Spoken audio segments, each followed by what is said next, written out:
Hey everyone, so here's another foundation routine for you. I'm going to show you just really quickly my new foundation routine with a couple of new products I started using.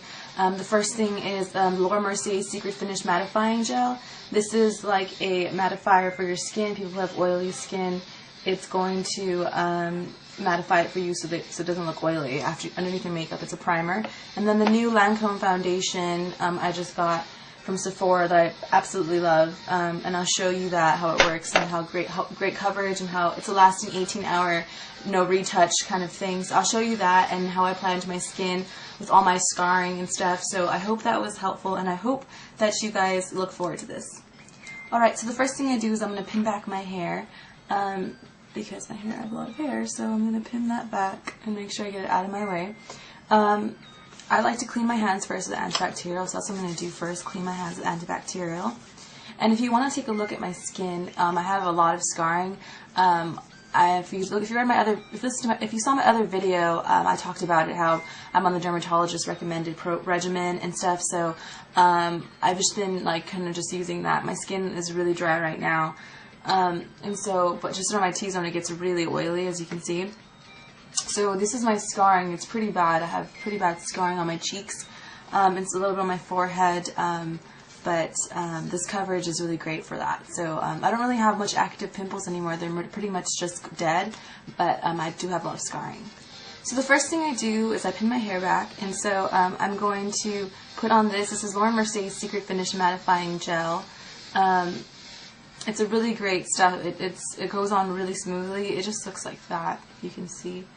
It's just like a clear gel, and I just apply this all of my T-zone, and this kind of just preps my skin for the foundation as well as mattifies it. So I'm just going to put that in my T-zone area. Alright, so the next thing I'm going to do is apply the Lancome Tient Idole.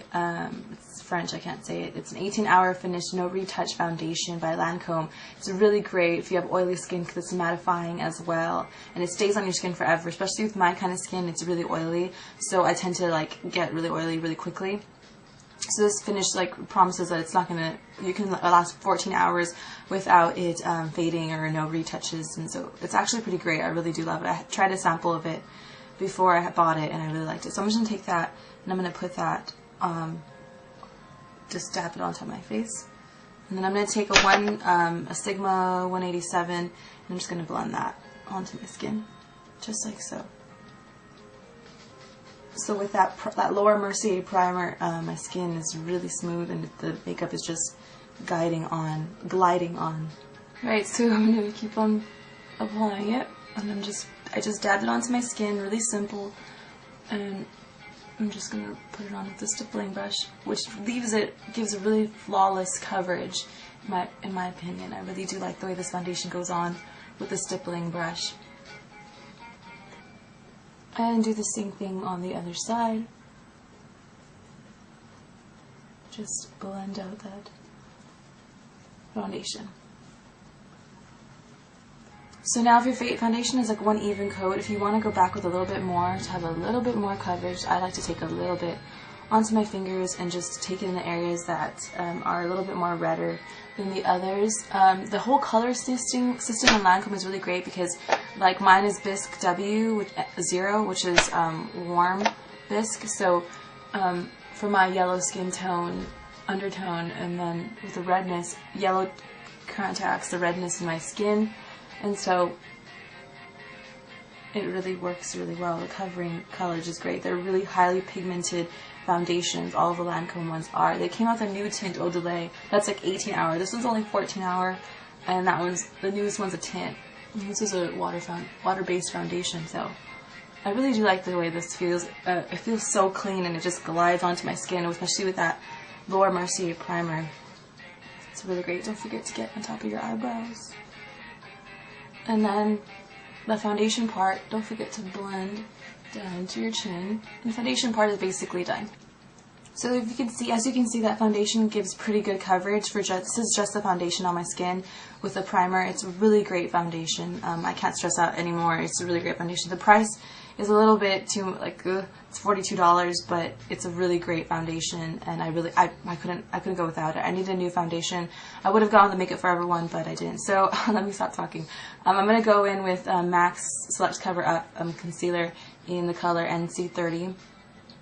I'm going to put that onto my cheeks. The C color cancels out the redness in my skin, so I'm going to put that onto the scar part of my face. So I just take that with a blending brush. This is like a 244 or a 224, whatever have you, and I'm just going to blend that with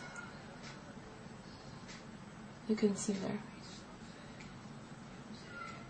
Now, if you have drier skin, like how my cheeks are a little bit dry, if you feel like the brush isn't really doing it any justice, go ahead and just tap it on with your finger, like so, and that's gonna help a lot with the texture. Because sometimes the texture of our skin, when you have acne and scarring, sometimes there's still bumps on your skin, and you're gonna have to work with that. So what I like to do is just tap the concealer on, and it covers the coloring really well. So if I was to create a system of how I apply concealer onto my scarring, I would say that in the rougher parts I pat with my middle finger, and then on the smoother parts with just the scarring, I kind of just go over with the buffer with this little brush. Just because when you use a brush to go over texture, it kind of doesn't go very well. You kind of just want to pat it on and be really careful, especially if it's you're still kind of scarred pretty bad, like I am. You don't want to be too rough with your face because then it'll cause irritation, and you don't want that. So I like to just buff on the areas that are smooth and just have scarring, but the areas like this that have texture to them, I like to just pat with my finger, and it's just a lot easier. Alright, and so for my forehead, I'm just going back into the amount I put on my little palette here on my hand. And I'm just going to pat, like this area for example, there's not very much texture to it. It's pretty much just scarring. There's no really active pimples here, so I can just blend it on because I'm just covering scarring. So I like to use a brush. That's a great example. So just blend that on. Alright, so I did one eye with concealer. I'm using, of course, MAC. I like MAC concealers. They're really great. I'm using the Studio Finish concealer in NW25. One of my favorite concealers for under the eyes. I used to use this on my scarring, but I realized that this one was a lot better for scarring and acne. This one's a lot better for underneath your eyes. Some people say they like the moisture coverage, but I don't like. So I'm just getting that on my ring finger.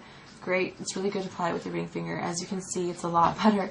I'm just going to focus it here on the inner part of my eye, and then just start blending out. So just go along that area, just tapping. I like to tap towards my nose because this is where mainly the blue parts are. W shades as well, as we put a cool shade on my cheeks with the concealer, and a W shade cancels out the blueness. Since cool shades cancel out redness, W shades cancel out blueness, which would be great for underneath your eyes. So I'm just blending that. Make sure it's all blended. Just like that. And you get a really great finish. So now everything's set. I mean, everything's on. The concealer's on, the foundation's on. I'm going to set my foundation with using the e.l.f. High Definition setting powder, loose setting powder. I really like this stuff because it's really fine. The mill of it is really, really fine. The powder is very fine, so it doesn't, it's not very heavy, so it's going to be a really light finish. Make sure you're patting this on and not moving it around. You want to just pat it on, especially with a big fluffy brush, because if you move it around, you're just going to destroy all the texture, all the concealer that you tried to accomplish right now. Although all your hard work will be gone if you just start moving around. That's one of the main things a lot of people do when they apply a loose powder after their foundation. They tend to just move it all around. I can understand if you had nice skin or clear skin, then perfectly fine. But if you have texture on your skin, you're not going to want to do that because you're just going to ruin all of the coverage you were trying to do. So this is a finished product. My skin is nice and covered. Of course, you cannot hide texture. So the texture of my skin is still going to be bumpy a little bit. But the coverage, there is no redness, there is no scarring present. That's how I do my foundation every day. Those products are really helpful. It really depends on what kind of products you're using on your face. Better products, better quality. So thanks for watching. Bye.